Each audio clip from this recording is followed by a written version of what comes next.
Hello again, wrestling fans, and welcome to another edition of the Scumbags Wrestling Podcast. It is Sunday at 12 noon on June 20th. So I want to wish everybody a happy Father's Day for all the fathers out there, and want to welcome you to the show, whether you're watching live on Twitch, YouTube, or Facebook, listening to us later on Stitcher, Spotify, iHeartRadio, or anywhere else you get your podcasts from. We are part of the Ontario Independent Podcasting Network and the Johners Podcasting Network in the United Kingdom. We are also part of Pro Wrestling Tees, and you can go to prowrestlingtees.com/backsplash Scumbags Wrestling and purchase one of our 4 t-shirts. Now, of course, the comic book t-shirts sponsoring or supporting independent wrestling here in Ontario, featuring 22 stars of the independent scene, will always go towards Steven's wrestling journey. And Steven just recently had surgery in Toronto, and we wish him all the best in his recovery from this latest round of surgery. And he's raising funds. They're going to have a lot of information coming up as soon as we receive it. But you can also check out Steven's story and more things over at Steven's Hearts for Chiari with Children's Hospital, Sick Kids Hospital in Toronto.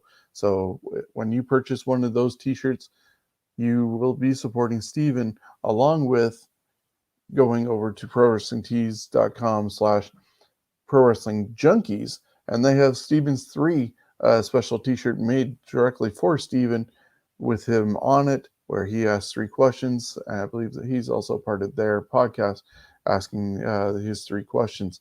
And like I said just a moment ago, the Sport Indie Wrestling comic book edition of our shirt is available also for Steven, with proceeds going for that. They're each $21.99 at Pro Wrestling Tees. Get yours and support a great cause. We are part of CoolBet. All our shows are sponsored by CoolBet. Stay cool, bet responsibly, and we want to thank them for being a part of our shows and sponsoring all our podcasts, and of course this championship belt, which in a little while you can tune in again for the Scumbags Prediction League rundown of tonight's Hell in a Cell pay-per-view presented by WWE at the Thunderdome in Florida. And of course, when you win this title, it's sponsored by CoolBet, has our podcast logo on it, and of course, you earn this by sending in your picks for every pay-per-view of WWE, Impact, NXT, and AEW, and they'll total up, and the winner at the end of the year will be walking away with that championship belt. So now that I got most of that all out of the way, yeah, I think we're good to dive into a bit of news. I'm going to make this kind of quick. I got in-laws here. People are still sick in my family, and I wanted to make sure all this gets out, and fill obligations and need to get things done, while at the same time being supportive of my family, but getting a break away as well. So I'm going to run down this quickly. If you're watching, you can always send us a comment and be a part of the show.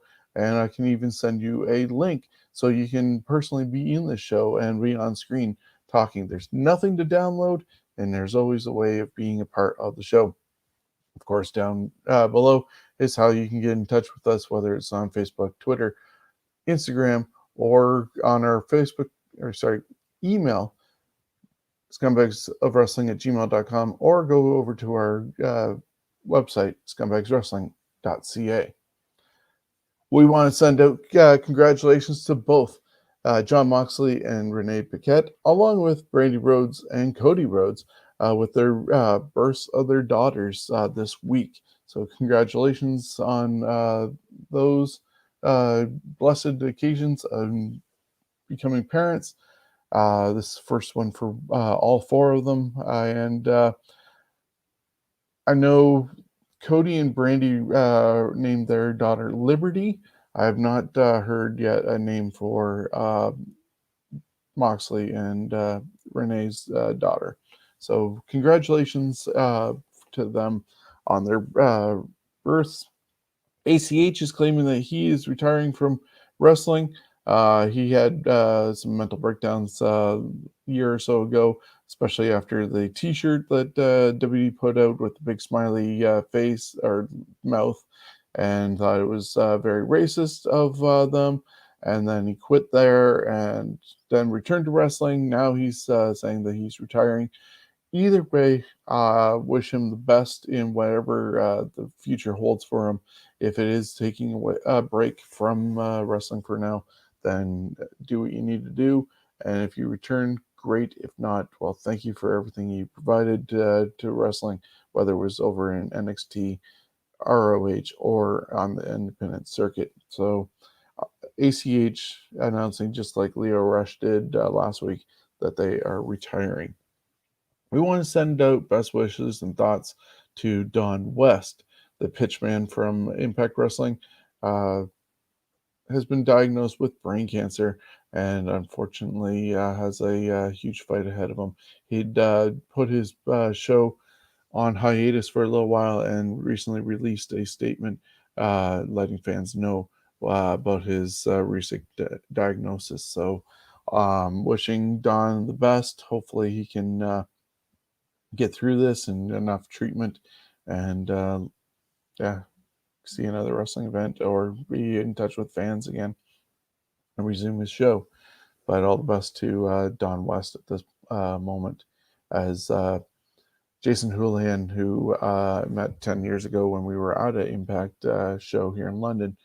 Don Jason said basically Don West could sell Penguin ice because he was able to sell so many people on a photo with Kurt Angle, which Jason, myself, and Alex Reed ended up getting a picture with Kurt Angle together. And yeah, Don West, great pitchman. Looking at last week when we left you, NXT TakeOver in Your House was about to happen, and just running down the results from them. MSK and Bronson Reed retained their titles in six-man tag team action over LDF, and Xia Li beat Mercedes Martinez in a kind of sloppy-ish match. The six-man tag was really good. LA Knight climbed the ladder to claim the $1 million championship belt for himself. As we saw then the next Tuesday, Knight ended up turning his back on Ted DiBiase, claiming the belt for himself and beating down DiBiase, and Cameron Grimes came to the rescue. So they're going to have to find some way of getting that title away from LA Knight and to Cameron Grimes to honor Ted DiBiase. And yeah, quick heel back to face turn for DiBiase, but at 68 years of age and having the neck problems, he did take quite the bump this past Tuesday on NXT. Going back to TakeOver, though, Raquel Gonzalez retained her NXT Women's Championship with the victory over Amber Moon, getting submission, and Karrion Kross was able to hold off the Mount Rushmore, as he called it the other day, of NXT and retained his NXT Men's Championship. Though throughout the night, William Regal was having to put out fires and separate people all over the place because there was brawls going all over backstage at CWC, and it was just wearing William Regal out so much that he was spent and exhausted by the time he was leaving the Performance Center at the end of TakeOver, and he was stopped for an interview. He had some tears running down his face, and he's just like, after all this time, 7 years of being GM, things are out of control and things have to change. And a lot of people are speculating that he's going to be giving up his position.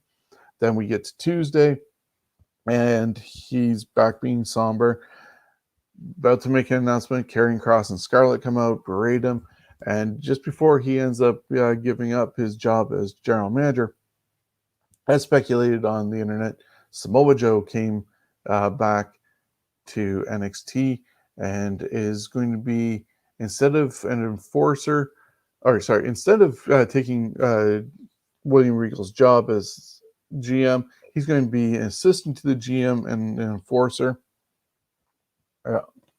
As Chad's saying, at least they got an enforcer. So yeah, the WWE obviously realized getting rid of Samoa Joe was a bad decision. Since Triple H had heard about it, he was fighting to get Joe back, and I guess it looks like he's potentially going to be able to wrestle, but they're leaving that door open, being the fact that during his time, he was told that he cannot get physical with anybody unless provoked, but he had stare downs with Cross, 3 encounters with Pete Dunne, and even choked out Adam Cole. So they're leaving that door open to possibly being able to get physical and wrestle, but I think there's still a lot of question marks on his ability, and that was probably one of the reasons why they got rid of him. But Triple H at least sees some value in having him around, and so they re-signed him and got him there. That's the advantage of that whole 90-day clause, where you're still working for the company, but they can and they'll still be paying you, but they can change their mind and bring you back. It happened to Drake Maverick last year. Chad's saying, well, he can't fight yet, but can keep the wrestler in line. Yeah, that's exactly right.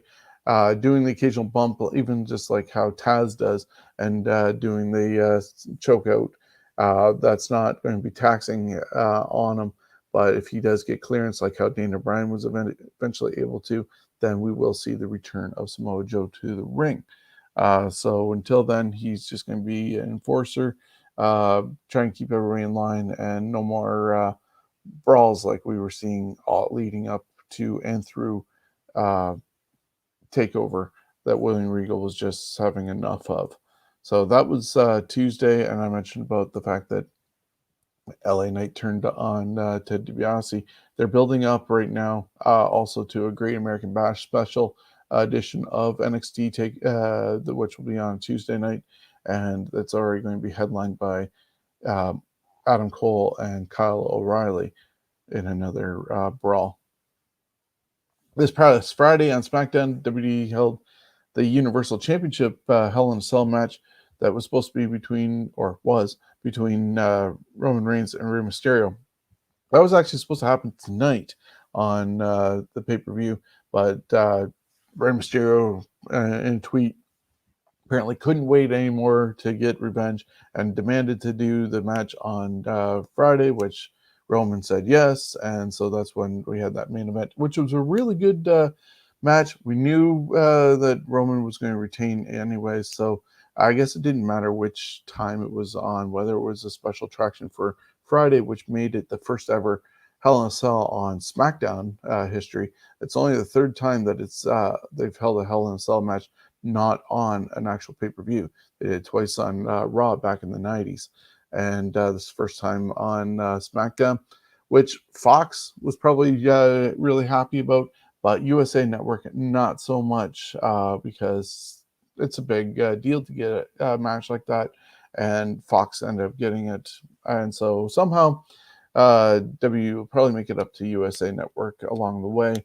But yeah, that was what main evented SmackDown this past week.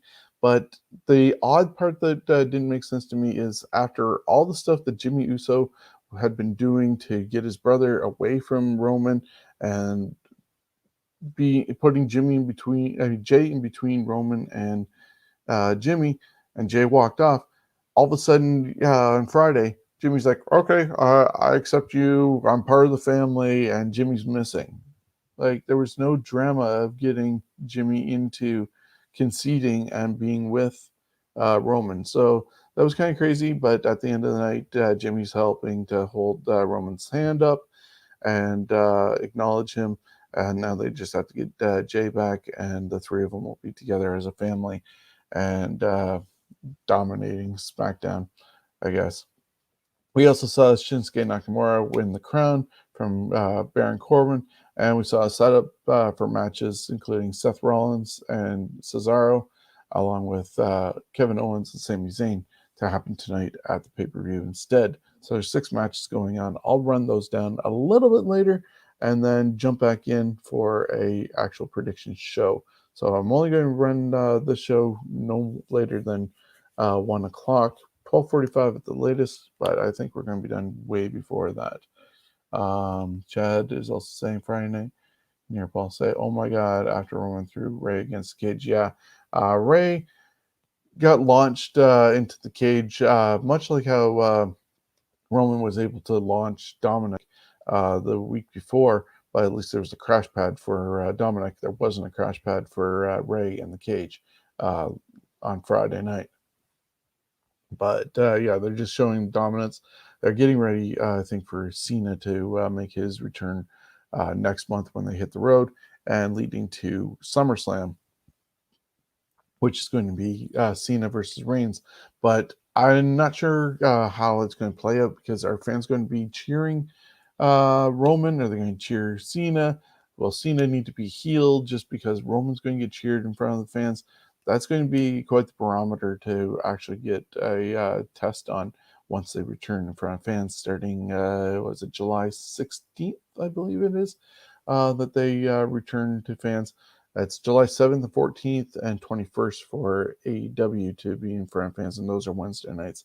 So yeah, it was the 16th for SmackDown when they return to the road, and then the 18th for Money in the Bank, and then the 19th for Raw. The first three dates that they're on the road. So yeah, with WWE moving the Universal title off the pay-per-view, this frees Roman up for tonight's show. Whether or not he's going to be part of it or not, we'll have to wait and see what's going on. But he does not have an official match scheduled now. As said, that's going to make Fox happy, but pissed off USA Network at the same time. Both networks are looking for more themed shows going forward to bring in ratings, because ratings have been horrible, especially during this pandemic time and 15 months ish of no fans. WWE's hoping that when things get started again, fans will come back not only to arenas but also to TV. So it's all just wait and see. But USA and Fox are trying to at least flex their muscle as far as it goes with the ability of they're paying the bills for WWE, so you kind of have to listen to what we're saying and take our advice. Chad says, rumors Cena is going to turn heel. Understandable with him doing movies now. Yeah, there's a possibility of him being heel. They even teased that years ago, I guess, and made him some gear, but he never used it. And of course, fans aren't too happy with how he sucked up to the Chinese government after calling Taiwan a country and getting backlash for it when promoting for Fast 9. Vin Diesel, though, praised him for Fast 9 and saying that Paul Walker kind of sent John Cena to the franchise in a positive way. So, yeah, we'll have to do that. I've never watched any of the Fast series. Guy I work with, Nathan, he's all about the Fast and Furious series. So I don't know. Not my total thing. I might, if I sit down and do it, but you can only get so much of the same thing for 9 episodes of movies. Yeah, who knows? Anyways, back to what I was saying. Some ideas that both networks are throwing out there are to include King of the Ring, bringing that back. Raw Roulette, Viewers' Choice evenings, just like a Cyber Sunday, where fans are going to get to vote what matches are going to happen. There's been talk about a point system. I don't know if they're talking about a point system like how AEW has their ranking system to get title shots. I'm hoping in a way it is somewhat like that, compared to, say, going back to the early 90s, late 80s, early 90s of AWA with the Team Challenge series that they did. And they had some really weird matches and point systems going on. The roster divided into 3 groups. So, yeah, we'll see what goes on with that. There's talk about a World Cup tournament that will go across all the brands. So it would be Raw, SmackDown, NXT 205, NXT UK. I think that's the only 5 brands that they have right now, but it would be amongst them. There's also talk because NBC and Fox also have other sports affiliations that there could be interpromotions between WWE along with NASCAR or the NFL. I get the fact that WWE is having their bills paid by USA Network and Fox, and with the ratings down, that they should be doing something better, especially with all the money that they're getting. It has gone very stale. Raw is hard to get through. 3 hours, 2 hours, it doesn't matter how long it is. The format is just something wrong. There's no fresh stars being built. If they're in a holding pattern, okay, fine. I hope that's all it is, but they better figure something out soon because, yeah, even long-time loyal viewers such as myself that have been watching since '86, it is difficult to get through. But we'll hope for the best, and maybe there'll be some changes coming up soon. Becky Lynch was recently at the Performance Center and is looking in amazing ring shape.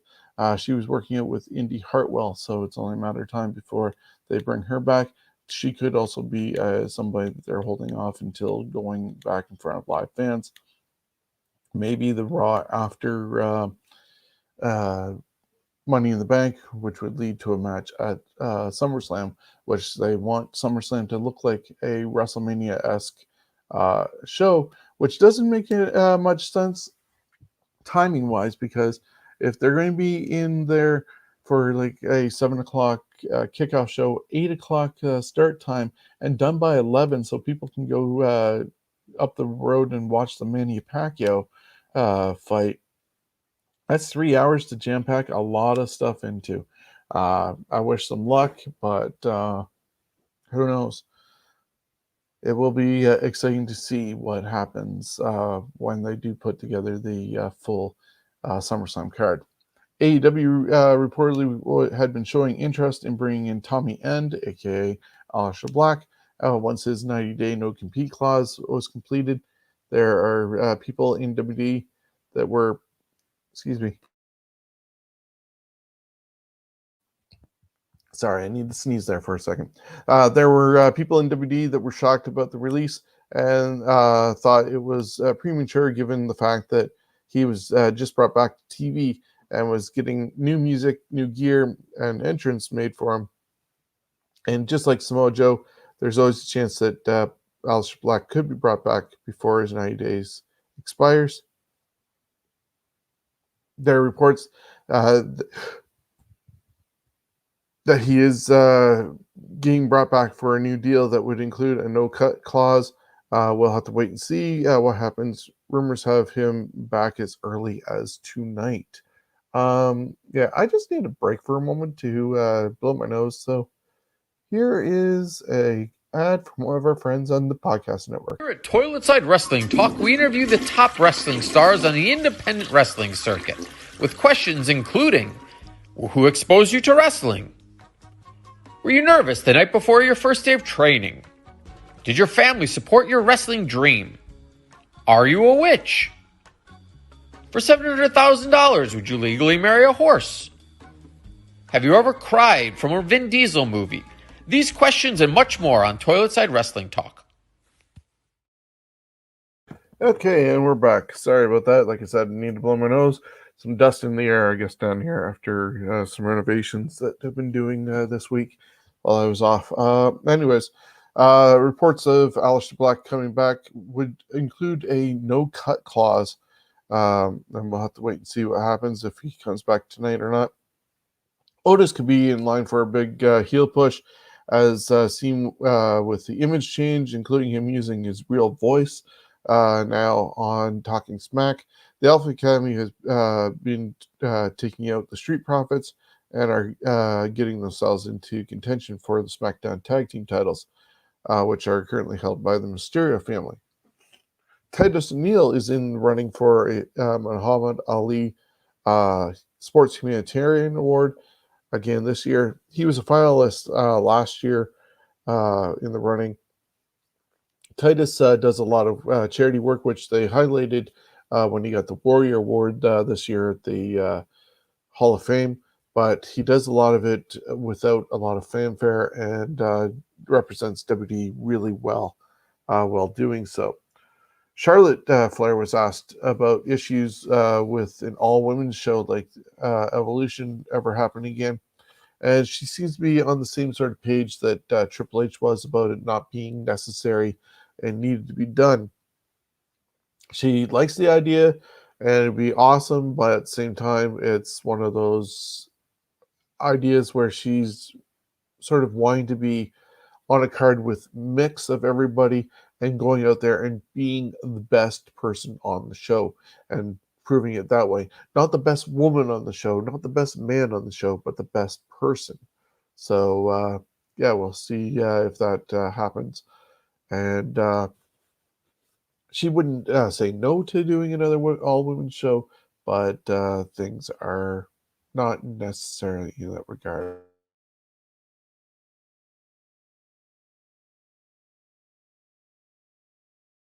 Excuse me once again. Sorry for the visual, folks.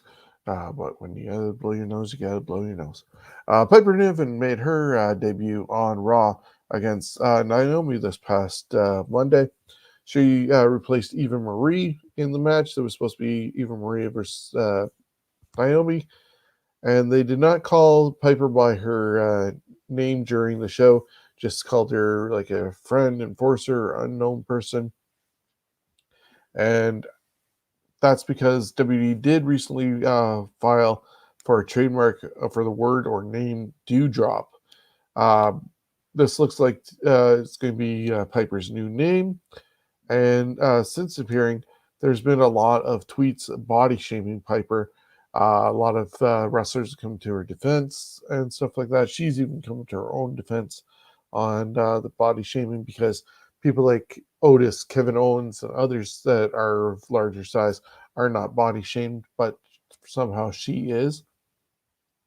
And she basically said it's a reflection of how inferior you feel about yourself than it being on her. Uh, my only fear with this, because she also kind of appeared in a way like Bertha Faye sort of character, is that because they're putting her with Eva Marie, who's doing a motivational speaker type thing, that they might actually do the unfortunate Piggy James situation with Piper and do the body shaming publicly as part of the storyline, as opposed to letting it not be a case of shaming and bullying.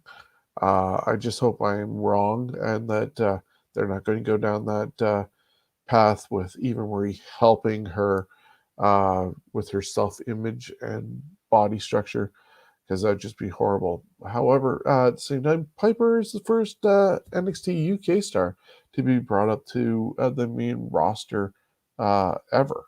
So, congratulations to Piper Niven, or now apparently Dewdrop. WWE is gearing up for their dates back on the road and have announced return dates for Sasha Banks, Edge, and now Bray Wyatt. Bray Wyatt, the Fiend, is advertised for the Monday before SummerSlam. MJF will have his own cryptocurrency. The MJF coin is currently valued at $7.69 US. So you can always invest in MJF until it goes bankrupt and he laughs all the way to the bank. Just some more comments from Chad. Yes, tonight is Hell in a Cell. I'll be right back in a little while for a rundown of that for the Scumbags Prediction League. And other comment, live event's going to be interesting how they put the fans with check Detroit state restrictions. What to be followed. Yeah, so it's all going to be depending on what the state they're in and if people are fully vaccinated, not vaccinated, whether you get in because, well, in all honesty, they are privately owned buildings. So if that building does not want you in there unless you're fully vaccinated, you're not going to get in. So definitely, wherever you're getting tickets for if they're coming to your area. Find out the restrictions before you end up wasting your money if you're not vaccinated. And that's one of the restrictions to get in. Many released superstars are reaching out to WWE to negotiate the end of their no-compete clauses. During this time, WWE still pays the released talent. This allows WWE to change their mind and bring people back to the company like they did with Joe this past week and possibly with Aleister Black. It prevents someone from instantly showing up on another company show immediately after the release to capitalize on their WWE character. However, it does look like WWE might be willing to allow some to get out of their clauses. If so, we could see people on AEW, Impact Wrestling, Ring of Honor, MLW, or other shows sooner than expected. Though I think it's only about a month left for the first crop that were released in April to be able to appear, and that's supposed to be in time for Slammiversary, which Impact Wrestling is once again teasing that some of the people who were released in April are going to be coming. Though they're going to have to revamp some of their commercial on that and remove Samoa Joe because we know he's not going to be there. But he was in those clips by Impact, wondering if he could show up. Sonya Deville will be returning to the ring soon, with her real-life stalker being deemed unfit to stand trial. There's no need to hold her off any longer. She was rumored to have been brought back in time for WrestleMania. Obviously, that didn't happen, but she was doing the assistant, I don't know, matchmaker, whatever authority figure that they wanted to list her as with Adam Pearce. Last time we saw her in ring was at SummerSlam, where she was rumored to be getting her head shaved in a hair versus hair match with Mandy Rose. But because of the whole stalker that happened that same weekend with her and Mandy at home, they changed it to a loser leaves stipulation, which she didn't stay away too long with her getting the authority rule. But we'll have to see how things line up to get her back in the ring, because she's been aggressive with some of her decision making that has not set well with Adam Pearce. People aren't happy with how she's made decisions favoring Charlotte Flair. So there's different ways of getting her back into the ring, and it's just finding the right story to see Sonya return. AEW announced that they are bringing AEW Dynamite to the state of New York. This is our final piece before I talk about podcast shows and stuff happening around this area. So they're coming to New York. Tony Khan was saying that he's happy that to be considered competition for WWE.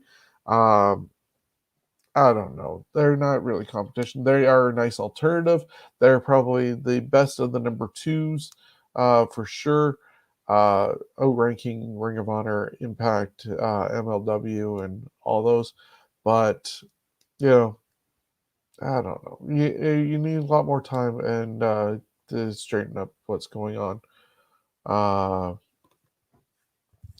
Did I see the UFC cage match? Yeah, that was a very sloppy match. Wardlow is green as grass, and you have also Jake Hager, who I liked when he was in WWE, and I thought he had a lot of potential, but he never has lived up to that potential.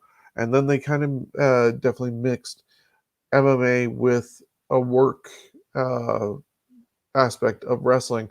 A Hurricanrana in a MMA style match and just choking out Wardlow.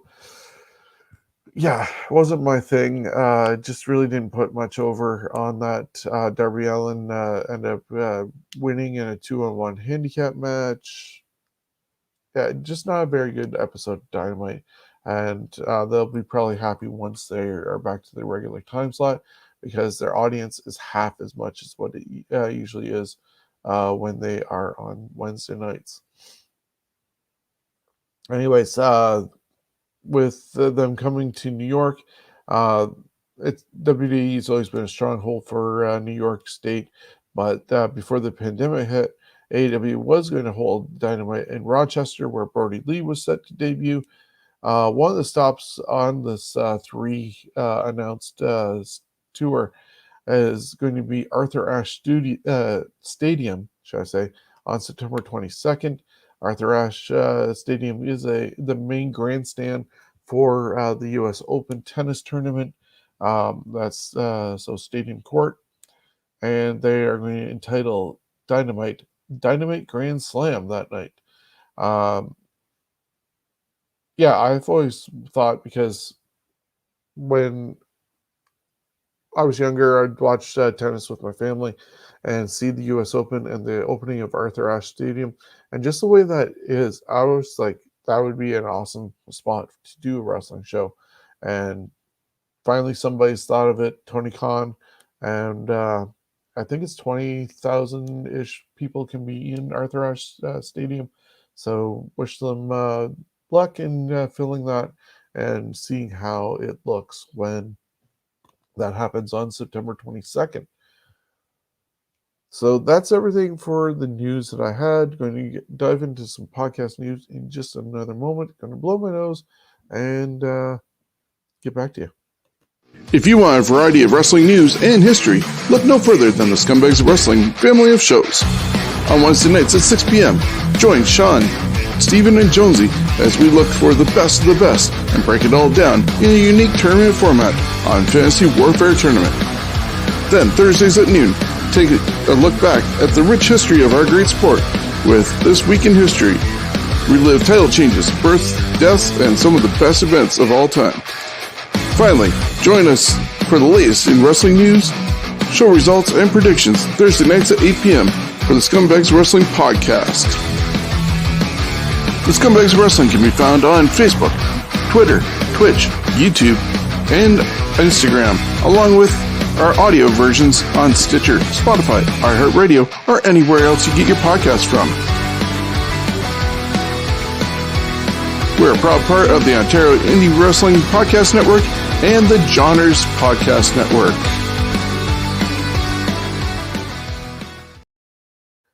And speaking of the Johners Podcast Network, they are proud sponsors of the Carnival of Honor happening in the UK. And as part of that, they are also part of Graps. GrapsApparel.com. And you get a promo code Johners will get you 15% off your apparel purchase at Graps. Looking at some of the podcast news going on around here, join the mini host as she has 5 questions with former WWE superstar Darren Young, aka Fred Rosser of New Japan Pro Wrestling, and that will be found on the Straight Talk Wrestling page. George Mackay is your host there, and he also welcomes Myron Reed to the MLW Rewind show this week. That just dropped earlier today. Join Matthew Terry on his Time to Fight podcast. He just dropped a special Father's Day episode earlier this morning on Spotify featuring Shane Saber, Holden Albright, Scumbag Yates, Pretty Ricky, Tyler Logan, Matthew Grant, and Mike Rollins as they share their stories and feelings about their fathers during this Father's Day weekend. On a new episode of Wrestling with Johners, podcast host John Scott has an interview with DOA UK Heavyweight Champion Winston. Mark Barrow is a special guest on his on this week's Such Good Shoot podcast, and you can get that wherever you get your podcasts from. Mark Barrow has some great answers for their questions, and you want to check that out. Then Lewis Carlin has a special Alliance Pro Wrestling Network interview with 90s Pro Wrestling Spotlight host John Alexander Arizi. He is a wrestling historian and full of rich knowledge, so you won't want to miss that at all. HWE presents Country Carnage, happening this summer from Hamilton Wrestling Entertainment and our friends at Battle Arts. You won't want to miss that. As more details come, we will let you know. Also, Backyard Pro, they are going to be returning at the end of this month. We made a donation to help with costs for that, and we'll have more information as Backyard Pro Season 3 gets underway at the end of this month. I believe the first match is supposed to be released on June 30th. So stay tuned for more information on that. Also, check out Hard Knocks Wrestling Academy, wrestling classes with Midwestern Ontario's best pro wrestlers. Tuesdays and Thursdays, 6:30 to 8:30. This is a little bit older ad because it was supposed to begin April 6th, but with lockdown restrictions starting to ease up, just check out Hard Knocks Wrestling Academy for details of when they are reopening and starting classes. What do you say? Podcast with DDJ is part of the Johners Podcasting Network, and they have great information, interviews, and insights. Check out What Do You Say with DDJ. And then, of course, before I wrap up, there is an update with the Barrie Wrestling All Ontario Cup tournament. This week, they began releasing names to enter into the tournament.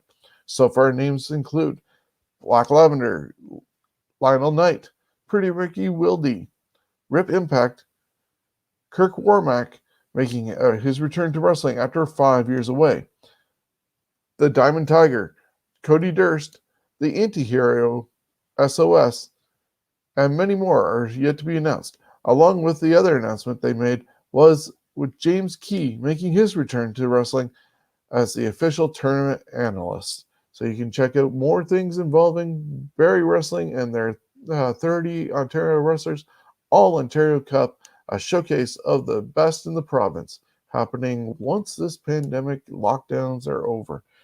Dates are to be determined, but we are starting to find out the 30 participants in this tournament. So go check them out.